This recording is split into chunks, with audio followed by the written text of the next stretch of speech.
વિદ્યાર્થી મિત્રો, ગઈ વખતે આપણે 6 વિધિના આલેખ જોયા, ત્રિકોણમિતિય વિધેયો જે સાઇન, કોસ, ટેન, કોટ, સેક અને કોસેક.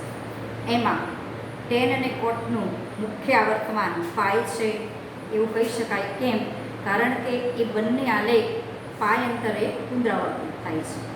અને સાઇન, ટેન, સાઇન, કોસ, સેક અને કોસેક એનું મુખ્ય આવર્તમાન આપણે 2π લઈએ છીએ, કારણ કે બધાના આલેખ 2π અંતરે પુનરાવર્તિત થાય છે. હવે આગળ વાત કરીએ ત્રિકોણમિતિય સમીકરણના ઉકેલની. તમે નાના ધોરણમાં એક્સવાળા સમીકરણો ઉકેલતા શીખ્યા છો. સિમ્પલ સમીકરણ, ધારો કે વર્ગવાળી બહુપદી હોય, કે એક ઘાતવાળી બહુપદી હોય, કે 3 ઘાતવાળી બહુપદી હોય, એના ઉકેલ તમે શીખ્યા છો કે એક્સ કેટલો થાય. એવી જ રીતે ત્રિકોણમિતિય સમીકરણના ઉકેલ શોધવાના તમે આવા સિમ્પલ ફોર્મ શીખેલા છો કે ધારો કે 2x + 1 = 0 છે, તો આ એક્સમાં એક સમીકરણ કહેવાય અથવા તો એક્સની એક ઘાતવાળી બહુપદી કહેવાય. તો એનો ઉકેલ x = 2x = -1, x = -1/2 આવું લખતા હો છો. આ એનો ઉકેલ કહેવાય, બીજ કહેવાય કે મૂળ કહો, કે જે રીતે તમે એને બોલતા હોય એ રીતે તમે અહીંયા બોલી શકો છો. એવી જ રીતે ધારો કે અહીંયા x ની જગ્યાએ sin x છે, તો આવા ટાઈપના સમીકરણનો પણ ઉકેલ આપણે ગણિતમાં મેળવી શકીએ છીએ, જેને આપણે ત્રિકોણમિતિય વિધેયોના જે સમીકરણો બને છે એ બધાના ઉકેલ મેળવી શકીએ. એમાં બે ઉકેલની વાત છે, એક મુખ્ય ઉકેલ કયો અને વ્યાપક ઉકેલ. એ બંને ઉકેલ આપણે જોવાના છે. હવે પહેલા મુખ્ય ઉકેલની આપણે વાત કરીએ. કોઈ પણ ત્રિકોણમિતિય સમીકરણ હોય, સાઇન હોય યા કોસમાં હોય કે ટેન, કોટ, સેક, કોસેક ગમે તે ત્રિકોણમિતિય વિધેયમાં કોઈ સમીકરણ આપેલું હોય, તો એમાંથી તમે જે x શોધો છો એ સમીકરણમાં મૂકો અને સમીકરણનું સમાધાન કરે તો એને તમે એનો ઉકેલ કહો છો. તો આવા ટાઈપના ત્રિકોણમિતિય સમીકરણોમાં આપણે મુખ્ય ઉકેલ કોને કહીશું? અને આપણે જાણીએ છીએ કે એકમ વર્તુળમાં ધારો કે હું અહીંયા 0 થી શરૂઆત કરું તો sin 0 ની કિંમત પણ સરખી હોય, 2π આવું તો એ સરખી હોય, sin 2π ની કિંમત 0 જેટલી હોય, sin 0 જેટલી 4π. તો તમે એમ જોઈ શકો છો ગમે તે અહીંયા ધારો કે π/4 આવું અને આ એક આંટો આપણે ફરીએ 2π + π/4 એટલે 9π/4 એ પણ અહીંયા તમે આઈને ઊભા રહેવાના એટલે π/4 બિંદુના p/4 બિંદુ કહેવાય, ત્રિકોણમિતિય બિંદુ આ p9π/4 કહેવાય. એમાં જે sin cos ના જે મૂલ્યો મળે એટલે કે એના જે કિંમતો મળે એ બધી સરખી જ હોય. એટલે આવા અસંખ્ય ઉકેલ મળી શકે ત્રિકોણમિતિય સમીકરણોના. એને આપણે વ્યાપક ઉકેલ કહીએ છીએ અને મુખ્ય ઉકેલ એને કહીએ છીએ કે જે સમીકરણમાં થી તમે જે x શોધો એ x 0 થી 2π ની વચ્ચે હોય, 0 ≤ x < 2π હોય તો જ તમે આવા ઉકેલને મુખ્ય ઉકેલ કહો છો.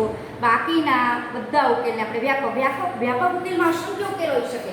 p/4 પણ કહેવાય, cos π/4 ની કિંમત પણ સરખી હોય, p cos 9π/4 પણ ત્યાં જ આવે એટલે એની કિંમત પણ સરખી હોય. પછી તમે ત્રીજો આંટો ધારો કે બીજો આંટો ફરીને આવી છે 4π વત્તા π/4 કરો એટલે 17π/4 એ પણ તમે અહીંયા જ આવીને અટકવાના. તો એમાં પણ તમારા cosના મૂલ્યો સરખા જ બિંદુ હોય. તો આવા તો અસંખ્ય તમે ગમે એટલા આંટા ફરી શકો. મેં ઘડિયાળના કાંટાની વિરુદ્ધ દિશામાં આંટા ફર્યા, તમે ઘડિયાળના કાંટાની દિશામાં ફરીને પણ અહીંયા આવી શકો છો. એટલે આવા અસંખ્ય ઉકેલ મળી શકે જેને આપણે વ્યાપક ઉકેલ કહીએ છીએ. અને આ અંતરાળમાં જે x નો ઉકેલ શોધો છો એને આપણે મુખ્ય ઉકેલ કહીએ છીએ. એટલે આટલો ફેર છે મુખ્ય ઉકેલ અને વ્યાપક ઉકેલમાં. બધા જ મુખ્ય ઉકેલ એ વ્યાપક ઉકેલમાં આવી જાય, પણ બધા વ્યાપક ઉકેલ મુખ્ય ઉકેલમાં આવે નહીં. કારણ કે મુખ્ય ઉકેલ આ અંતરાલમાં આવેલી x ની કિંમતને જ મુખ્ય ઉકેલ કહેવામાં આવે છે. એટલે આપણે મુખ્ય ઉકેલ શું કહીશું? ચોપડીમાં તમે જુઓ પેજ નંબર 72 ઉપર લખેલું છે. જો ત્રિકોણમિતિય સમીકરણનો ઉકેલ ત્યાં અંડરલાઈન કરી દો 0 ≤ x < 2π હોય તો તેને આપણે મુખ્ય ઉકેલ કહીએ છીએ. એટલે જ્યારે આપણે બુક વાંચીએ ત્યારે એમાં તમારી નજર પડે આ અંતરાલમાં આવતા ઉકેલને આપણે મુખ્ય ઉકેલ કહીએ છીએ. હવે એક ઉદાહરણ આપ્યું છે 18 ને 19. એની જગ્યાએ બીજા પણ આપણે થોડા દાખલા લઈશું. કે ધારો કે એમ કે ઉદાહરણ 18માં જો વાત કરીએ તો sin x = √3/2 એવું એક દાખલો આપ્યો છે અને એમ કીધું છે કે આનો મુખ્ય ઉકેલ શોધો. ઉદાહરણ 18 છે sin x બરાબર √3/2 એનો કીધો છે મુખ્ય ઉકેલ, વ્યાપક નહીં, નો મુખ્ય ઉકેલ શોધો. એટલે મારે x આ અંતરાલમાંથી લાવવાનો કે જે આનું સમાધાન કરે. અહીંયા x મૂકો, sin ની વેલ્યુ √3/2 થાય, એ આપણો મુખ્ય ઉકેલ. હવે આમાં તમે જોઈ શકો છો કે 0 થી 2π માટે લાવવાનું, એટલે ઘડિયાળના કાંટાની વિરુદ્ધ દિશામાં જ મારે ફરવાનું છે. ઘન ખૂણા લાવવા છે એટલે ઘડિયાળના કાંટાની વિરુદ્ધ દિશામાં ફરે. હવે એક વસ્તુ તો ખબર છે, કયા sin ની કિંમત √3/2 થાય? આપણને ખબર છે કે sin π/3 ની કિંમત √3/2 થાય. એટલે x તરીકે મેં શું લીધું કહેવાય π/3. π/3 0 થી 2π ની વચ્ચે આવે. તમારે અંશમાં જોવું હોય તો તમે આમ વિચારી શકો 0 અંશથી 360 અંશ વચ્ચે જે કંઈ પણ ખૂણો આવે એને તમે મુખ્ય ઉકેલ કહેશો. તો π/3 એટલે 60 અંશ કહીએ છીએ, π/3 0 થી 2π માં આવી જાય. પછી બીજું તમે જુઓ, આ 0 થી 2π કીધું એકમ વર્ગમાં. હવે એમાં પાછું તમે એ જોઈ શકો છો કે sin ની કિંમત તમને અહીંયા ધન આપી છે, અને sin ધન ક્યાં હોય? પહેલા અને બીજા ચરણમાં. OLSTC ના નિયમ પ્રમાણે પહેલા અને બીજા ચરણમાં sin ધન હોય, એ આપણને ખબર છે. ગમે તે ઉદાહરણો બદલે બેઝિક કોન્સેપ્ટ પકડીએ. પહેલા જોવાનું આપેલું વિધેયમાં મૂલ્ય કેવું છે? ધન છે. એટલે ધન છે એટલે આપણે મગજમાં નક્કી થઈ ગયું કે પહેલા અને બીજા ચરણની કિંમત હોવી જોઈએ x ની. પહેલા ચરણમાંથી તો આપણને સીધી મળી ગઈ π/3. 0 થી π/2 માં π/3 આવે, એ π/3 મળી જાય. હવે નક્કી છે કે મને બીજા ચરણની કિંમત મળવી જોઈએ અને આવી થવી જોઈએ. તો બીજા ચરણમાં લખવું હોય, બેઝિકલી π/3 થઈ. બીજા ચરણમાં લખવું હોય તો આને π - π/3 લખી શકો. હવે આપણને ખબર છે sin π - θ એટલે sin θ કહેવાય. તો આ વેલ્યુ તો આપણને ખબર છે, અને π - π/3 ને લખી શકો 3π - π એટલે 2π/3. તો x તરીકે તમે 2π/3 લો તો પણ એની વેલ્યુ √3/2 થાય છે. એટલે પહેલું શું જોવાનું? વિધેય કેવું છે? ધન છે, યાદ છે. અહીંયા sin x ની કિંમત ધન છે એટલે નક્કી છે કે આની કિંમત પહેલા બીજા ચરણમાં આ મોઢે આવવું જોઈએ, પછી પહેલા બીજા ચરણમાં હોવી જોઈએ. પછી બેઝિક વેલ્યુ કઈ કે આની બેઝિક વેલ્યુ x π/3 મૂકો તો sin π/3 √3/2 છે, એ જોવાનું. એ નક્કી થઈ ગયું. હવે બીજા ચરણની બીજી કિંમત પણ હોવી જોઈએ, કારણ કે 0 થી 2π માં એનો મુખ્ય ઉકેલ છે. તો બીજી એક કિંમત પણ હોવી જોઈએ. હંમેશા મુખ્ય ઉકેલ 2 મળશે, કારણ કે કોઈ પણ વિધેય છે ને બે ચરણમાં, પહેલા ચરણમાં તો બધા ધન છે જ, અને એક ચરણ એવું છે કે એમાં બી ક્યાંક ધન છે, sin હોય તો બીજા ચરણમાં, tan અને cot હોય તો ત્રીજામાં, cos અને sec હોય તો ચોથામાં છે. એટલે પહેલા ચરણમાં તો બધા વિધેય ધન છે કે એક ઉકેલ તો મળવાનો છે, બરોબર. અને ધારો કે કોઈ ઋણ વેલ્યુ હોય, ઋણ કિંમત આપી હોય, તો તમે ઘડિયાળ અહીંયાથી પણ બીજો એક દાખલો લઈશું એટલે થોડો કોન્સેપ્ટ વધારે ક્લિયર થશે. એટલે તમે કહી શકો કે x બરાબર 2π/3 લો તો પણ આ √3/2 આવે એટલે x ની બે કિંમતો મળી, એક π/3 અને 2π/3. બંને કિંમતો સંવૃત 0 થી વિવૃત 2π માં આવે છે. આને અંતરાલમાં લખો તો શું લખાય? સંવૃત 0 થી વિવૃત 2π માં બંને કિંમત આવે છે. આ થઈ 60 અંશ અને 60 × 2 એટલે 120 અંશ. 0 થી 360 માં આવે એટલે આપણે એને મુખ્ય ઉકેલ કહી શકીએ. હવે એક બીજો ઉદાહરણ આપ્યું છે કે તેમાં ઋણ કિંમત આપી છે. એક આપ્યું છે tan x બરાબર -1/√3. એનો મુખ્ય ઉકેલ શોધો, એ આપણને કીધેલું છે, બરોબર. tan x બરાબર એક આપણે ધનવાળો દાખલો લઈને એક ઋણવાળો દાખલો લઈએ. tan x બરાબર -1/√3 એવો દાખલો છે આપણો ઉદાહરણ 19 માં. એ જોઈ લઈએ. tan x બરાબર -1/√3. tan x બરાબર -1/√3. બરાબર, આ દાખલો છે. હવે આપણને ખબર છે કે tan કેવો આપ્યો? અહીંયા ઋણ આપ્યો. ઋણ tan ક્યાં હોય? પહેલા ચરણમાં તો ધન છે અને ત્રીજામાં ધન છે. એટલે આ કિંમત કયા ચરણની હોવી જોઈએ? બીજા અને ચોથા. એટલું પહેલા મગજમાં નક્કી કરી લેવાનું, કારણ કે OLSTC ના નિયમ પ્રમાણે tan તો ધન છે પહેલા અને ત્રીજામાં OLSTC. પહેલું ત્રીજું ચરણ આમાં નહીં આવે. ઋણ છે એટલે બીજા અને ચોથા ચરણમાંથી આ કિંમત હોવી જોઈએ. એ નક્કી થઈ ગયું, કારણ કે આ ઋણ આપેલું છે, આપણા મગજમાં નક્કી કરવાનું. પછી એક બેઝિક વેલ્યુ પ્લસ માઇનસ નહીં જોવાનું, બેઝિક વેલ્યુ કેટલી? tan કેટલાની કિંમત 1/√3 થાય? tan કેટલાની કિંમત 1/√3 થાય એ નક્કી કરવાનું. આપણને ખબર છે કે tan π/6 ની વેલ્યુ 1/√3 થાય, કારણ કે sin π/6 1/2 અને cos pi by 6 √3/2, તો આપણે આ કહી શકીએ કે sin tan pi by 6 ની વેલ્યુ 1/√3 થાય. પહેલું એ બેઝિક વેલ્યુ નક્કી કરો, પછી પ્લસ માઇનસ ઉપર જવાનું. પછી અહીંયા જોવાનું કે tan ઋણ છે, તો મારી કિંમત આ x ની બીજા અને ચોથા ચરણમાં હોવી જોઈએ. અને એક બીજી વસ્તુ છે કે મુખ્ય ઉકેલ કીધો છે એટલે 0 થી 2π માં જ લેવાનું છે, તો આને કહેવાય π/2. આ પાય આ મગજમાં ચકેલું રાખવાનું. હવે જો બીજા ચરણમાં હોવું જોઈએ ઋણ છે, હવે બીજા ચરણમાં લખ્યું અને બેઝિક વેલ્યુ તો π - π/6 લખો, તો આને શું લખાય tan π - θ એટલે tan θ, અને બીજું ચરણ એટલે -tan θ.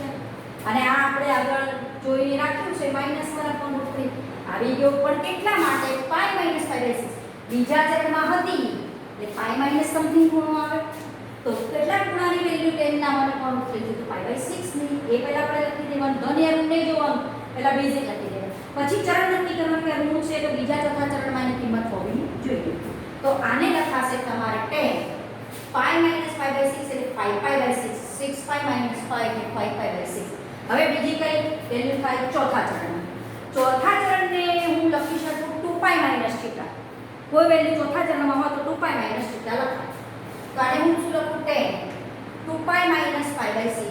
કેમ આમ ના લખું 3π/2 વત્તા θ કેમ ના લખું ખબર છે? ધારો કે હું અહીંયા આમ લખું tan 3π/2 વત્તા θ એટલે ધારો કે π/6, કારણ કે tan માટે આપણે શોધવાનું અને π/2 ગુણક આવે તો tan નું કોટમાં કન્વર્ઝન થઈ જાય, અને આ તો cot π/6 સમથિંગ આવે -cot π/6, તો એની વેલ્યુ -1/√3 ના થાય. એટલે જ્યારે પણ ચરણમાં તમારે પહેલા ચરણ નક્કી કરવાનું, જો બીજું ચરણ આવતું શું લખશો π - જે બેઝિક વેલ્યુ હતી, ચોથું ચરણ આવતું શું લખશો 2π - બેઝિક વેલ્યુ, બરોબર. હવે તમારો જો ચરણ આવતું હોય ત્રીજું તો શું લખવાનું π પ્લસ લખવાનું, કારણ કે π ના ગુણકમાં વિધેય તેનું તે રહે એટલે આ કિંમત આપણે સીધી ત્યાં મૂકી શકીએ એટલા માટે. આને લખાય -tan π/6, કારણ કે જો π ગુણક આવ્યો tan 2π - θ વાંચો tan θ, ચોથું ચરણ tan ઋણ એટલે માઈનસ ની નિશાની -1/√3. હવે આને શું લખાય tan 12π - π એટલે 11π/6. હવે એમને મૂકી નહીં દેવાનું એટલે x તરીકે મારી કઈ વેલ્યુ મળી 5π/6 અને 11π/6. 5π/6 બીજા ચરણમાં છે, 11π/6 ચોથા ચરણમાં છે, અને tan ઋણ છે -1/√3 વેલ્યુ મળી ગઈ. એટલે x ની કિંમત મળી 5π/6 અને 11π/6. પછી અને આમાં જો તમે શું કર્યું તો 2π માઈનસ કર્યું એટલે 360 થી તો ઓછા જ થાય, અને આપણો મુખ્ય ઉકેલ તો 0 થી 360 ની વચ્ચે છે, એટલે બંને કિંમતો 0 થી 360 માં આવે છે. અને જો હોય તો જોઈ પણ લો π/6 એટલે 30, 30 ગુણ્યા 5 એટલે 150, π/6 એટલે 30, 30 ગુણ્યા 11 એટલે 330, 0 થી 360 માં આવી ગયા. એટલે આ બે મુખ્ય ઉકેલો. એટલું ધ્યાન રાખજો, કોઈ પણ ત્રિકોણમિતિ સમીકરણના મુખ્ય ઉકેલ બે તો હોય જ. આ રીતે તમે પછી ધારો કે અહીંયા તમને સાઈનમાં પણ આપ્યું, ધારો કે યાદ રાખવાને આપણે બીજી રીતે કોઈ જાણીતી વેલ્યુમાં લઈએ કે કઈ રીતે થાય મોઢે પણ કરી શકો. એક બીજું એક્ઝામ્પલ લઈએ, ધારો કે હું એમ કહું કે sin x -√3/2, આનો મુખ્ય ઉકેલ શોધો. પહેલા તો બેઝિક વેલ્યુ કરીને નક્કી કરે, પ્લસ માઈનસ નહીં જોવાનું, ખાલી બેઝિક વેલ્યુ નક્કી કરી દો. કેટલા sin ની વેલ્યુ √3/2 થાય π/3 ની. આ આપણને નક્કી છે. પછી જોવાનું આ મૂલ્ય કેવું છે, tan નું ઋણ છે. tan નું ઋણ મૂલ્ય ક્યાં હોય? ત્રીજા ચોથા ચરણમાં હોય tan નું, પહેલા બીજામાં ધન હોય. ઋણ છે અહીંયા, મારે x એવો શોધવાનો કે sin ની વેલ્યુ ઋણ મળે તો ત્રીજા ચોથામાં ઋણ હોય એ નક્કી છે. તો ત્રીજા ચરણમાં જો વેલ્યુ લખી હોય તો π + π/3 બેઝિક વેલ્યુ ઉમેરી દેવા, કારણ કે ત્રીજું ચરણ એટલે π + π/3 લખાય.